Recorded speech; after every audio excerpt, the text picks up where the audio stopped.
Thanks for joining us here on 9 News Plus. I'm Chris Bianchi. Ukraine once again with a recent lightning advance that really started last month during the mid to end part of September. And that advance against Russian troops is raising and continuing to raise the question of whether or not the Ukrainians may be actually able to defeat the Russians altogether.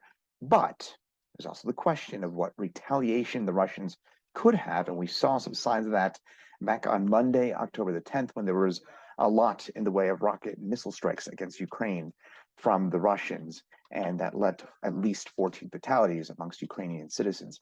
Now, for more on this rapidly changing situation in Ukraine, we are now joined by CU Denver Professor Christoph Stefes. For more on this, Professor Stefes specializes in Eastern European studies, and specifically with a focus on Russia and President Vladimir Putin. Professor, welcome back, and thanks for joining us here on 9 News Plus. No, thanks for having me again. Thanks, Chris. It's always interesting to have you on, Professor. And can you start by giving us your assessment of where you see things at the moment, with obviously a lot in the way of movement back and forth over the last few weeks? Well, I think the last few weeks were really interesting. Well, first of all, we had not expected that the Ukrainians would be able to regain so much territory in such a short time. So this is really quite amazing. At the same time, of course, we see the Russians trying to fight back. They try to fight back with their usual rocket attacks, and they have annexed 4 territories against international law, which are now part of the Russian territory, and they are claiming that they would use nuclear weapons to defend it. I mean, not directly, but indirectly, that's what they said. I suppose one big thing that came about was that the Ukrainians appeared to be behind a truck bomb that blew part of a critical bridge between the Crimean Peninsula and mainland Russia back over the weekend. I believe that took place on Saturday, October the 8th. Why was this significant, and how will it or could it affect the war moving forward?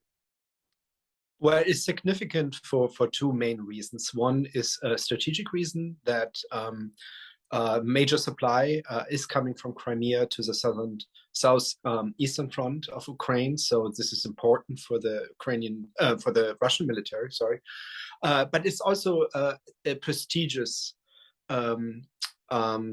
bridge for Vladimir Putin, who actually put a lot of effort in getting this built very fast after Crimea was annexed by Russia.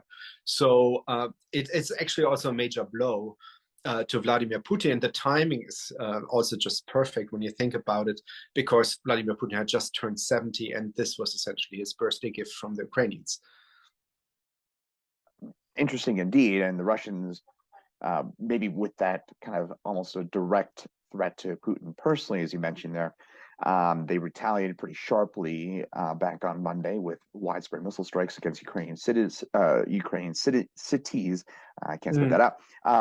That led to at least 14 fatalities amongst Ukrainian citizens. Do you expect these sorts of more indiscriminate strikes to continue, or will it be in direct response to things like the bridge bombing back over the weekend?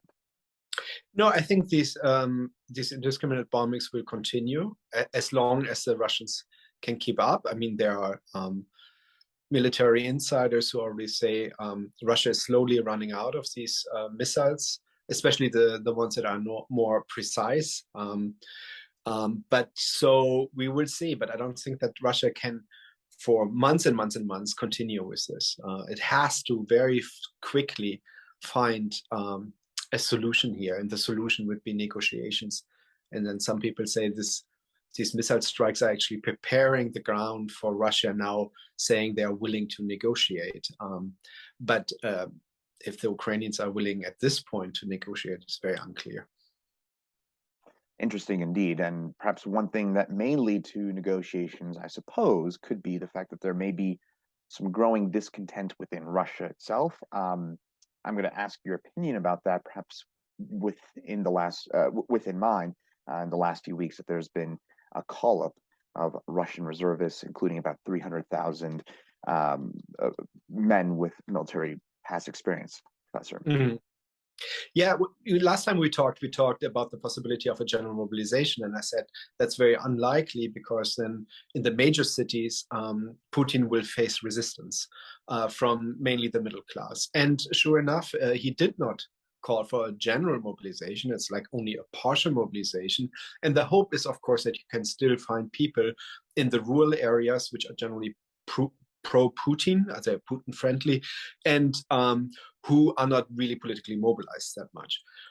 So this is a hope that he can actually bring in more soldiers without necessarily bringing the middle class against him in the major cities, who definitely don't want to see their sons coming back in body bags.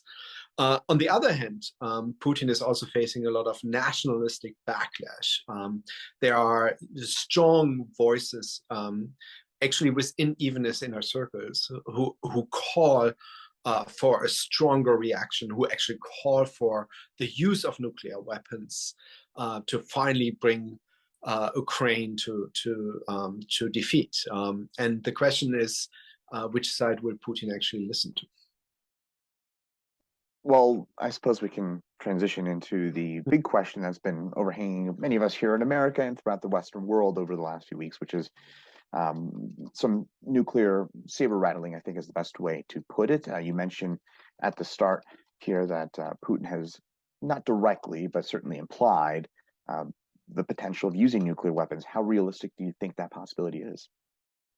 I think it's rather unrealistic. It's not totally out of the question, but it's rather unrealistic. First of all, these non-strategic, or what they call tactical nuclear weapons, are not very useful.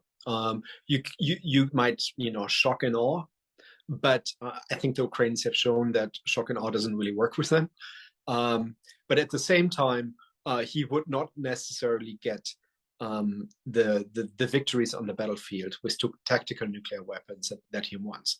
And the big downside is that allies, friends of Russia, China, India, Turkey, they might not want to see the use of nuclear weapons. They've been very clear about this.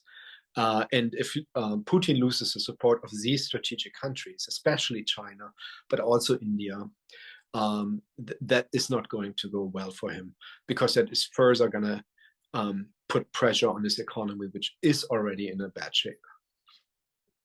If I may, there's one thing that kind of comes to mind when we've interviewed you several times at this point. I think when the conflict began back in February and going through March and April, I think you had and correct me if I'm wrong, but my understanding was that you labeled the chances of a nuclear retaliation by Putin to be slim to none. And it seemed now you're saying very unlikely. Maybe in your mind, has that possibility perhaps increased in light of what we've seen in the last few weeks? It might have increased insofar as the Ukrainians are fighting back. They're winning back territory. And they might actually, win back territory that Russia now claims its own territory, right? The 4 annexed regions in the east of Ukraine. But even then, even the annexation is not going so well. They cannot even clearly define what the borders are of these annexed territories because of the rapid advances of the Ukrainian.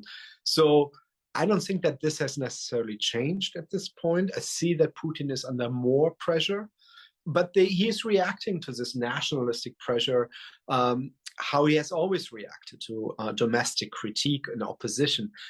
He's arresting people. So, far-right nationalistic bloggers are arrested, or at least visited by the FSB, the Secret Service in Russia, telling them to calm it down a little. So it is the usual way Putin is dealing. And I don't think that necessarily that the nationalists will drive him to the use of strategic or non-strategic tactical weapons, because they're just not useful for Putin. Well, as far as the war itself, the Ukrainians have gained back quite a bit of territory, I believe about 1,200 miles in the last couple of weeks. Correct me if I'm wrong about that, or somewhere in that vicinity. Do you think that could continue? And how will the addition of that partial mobilization of Russian troops potentially affect things as we head into some of the winter months now?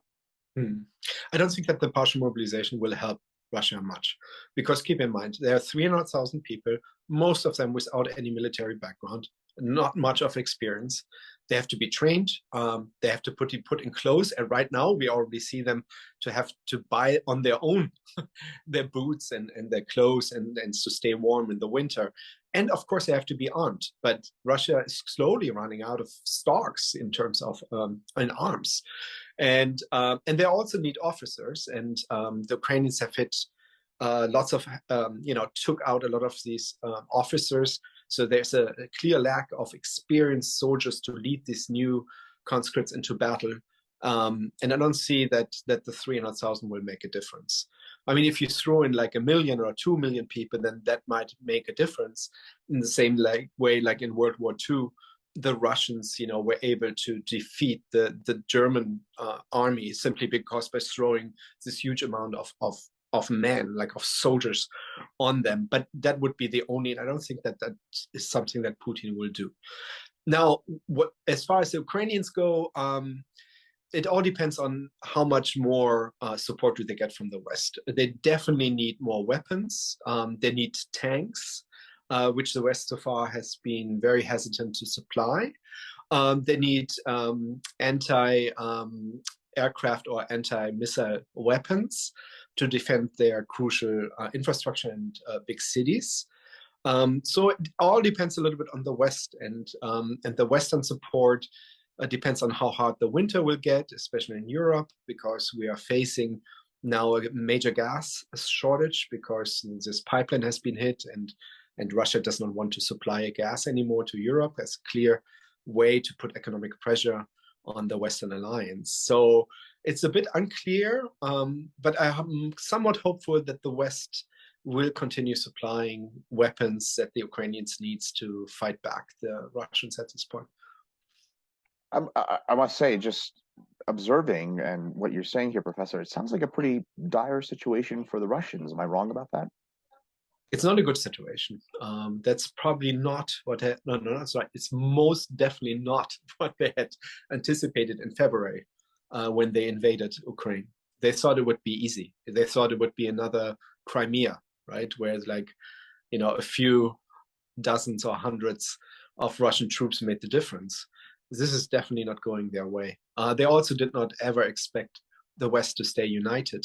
And the West stays united partially due to the pretty resolute leadership of President Biden. The United States has to be lauded for actually keeping this alliance against Putin together.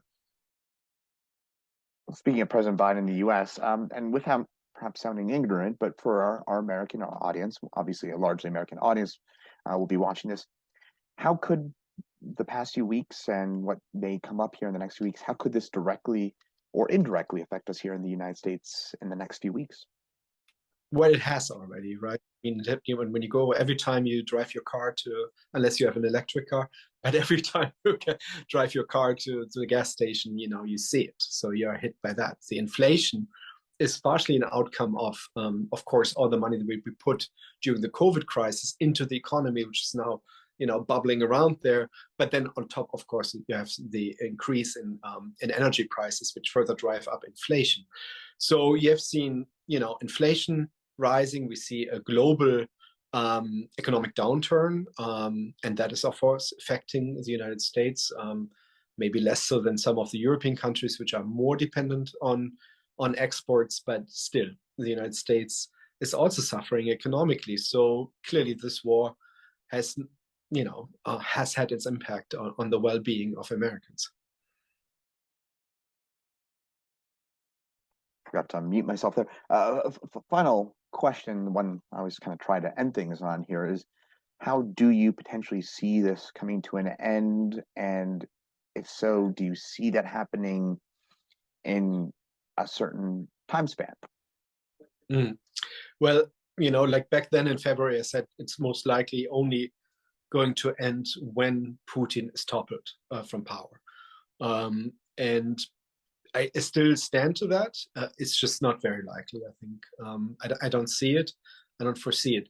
So this is not going to end tomorrow. It's not going to end next week. It's probably not going to end this year. So I assume it could go on for many more months. Unless something dramatic is changing. Dramatic could be the use of tactical nuclear weapons. which could, of course, lead to a lot of bad outcomes. But other than that, this is going to continue on, especially with the winter coming. During the winter, no side will make any major geographical advances. It's just impossible. The winter is rough in eastern Ukraine, and they will not make much progress either side. So I don't expect anything to happen before spring. Spring, it is, and unfortunately, of course, that will lead to, unfortunately, probably quite a bit of suffering for both sides Yes. in the process of this conflict. But Professor Christoph Stefes, we really appreciate a few minutes of your time and sharing your expertise with us here on 9 News Plus. We appreciate it as always. Anytime, Chris. Thank you.